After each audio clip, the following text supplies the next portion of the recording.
November 22, 2017, 2:06 p.m. Last updated November 22, 2017, 2:08 p.m. An American teacher who was imprisoned in Korea 8 years ago was spotted running and engulfed in flames on Friday, November 17, in a field near a San Diego highway.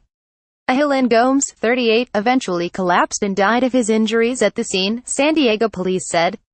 An off-duty California Highway Patrol officer was driving west on Pacific Highway near SeaWorld Drive when he spotted Gomes, according to Lieutenant Todd Griffin. The officer ran to help Gomes while first responders arrived, but Gomes succumbed to his injuries. Investigators suspect the death is either an accident or a suicide, but are suspending the final call on the matter until an autopsy is conducted by the San Diego Office of the Medical Examiner. View of a field from Pacific Highway near SeaWorld Drive in San Diego. Google Maps. Gomes made international headlines in 2010 when he crossed the frozen Tumen River from China into North Korea.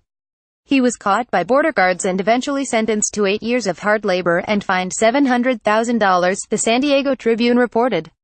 The communist regime used Gomes to pressure the United States during an international dispute triggered by the sinking of a South Korean ship by a torpedo fired by North Korea. The communist regime denied firing the weapon and threatened to make Gomes' sentence harsher if the United States did not soften its criticism. Gomes was eventually freed by former President Jimmy Carter in August 2010. "I was praying each and every day," Jacqueline McCarthy, Gomes' mother, told NBC on Tuesday. "They would not let me talk to him." Former U.S. President Jimmy Carter steps off a plane with Aijalon Gomes on August 27, 2010, at Logan International Airport in Boston, Massachusetts. Darren McAllister. Getty Images. Gomes wrote a book about his ordeal after his release.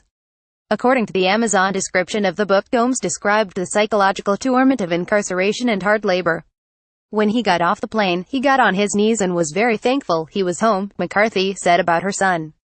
Gomes may have crossed into North Korea to support Robert Park, a Korean-American human rights activist who crossed into North Korea to raise awareness for the human rights abuses taking place inside the communist nation. Park crossed the Tumen River in 2009, a year before Gomes. Carter said that Gomes attempted suicide inside the North Korean labor camp several times, including through starvation and slitting his wrists. Aijalon Gomes arrives and greets family and friends on August 27, 2010, at Logan International Airport in Boston, Massachusetts. John Mutternif. Getty Images. Gomes' mother said that he had recently moved to San Diego from Boston. Gomes became withdrawn from family in the years since his release, communicating more through text than in person. McCarthy believes Gomes had post-traumatic stress disorder. "I know it affected him," she said. McCarthy said she was shaken by the news.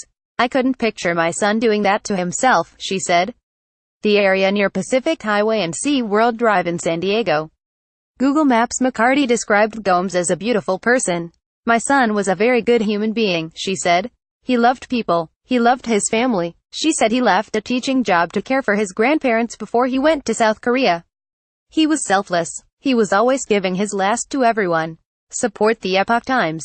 Share this article. From NTD.TV. Share, tweet, share, email.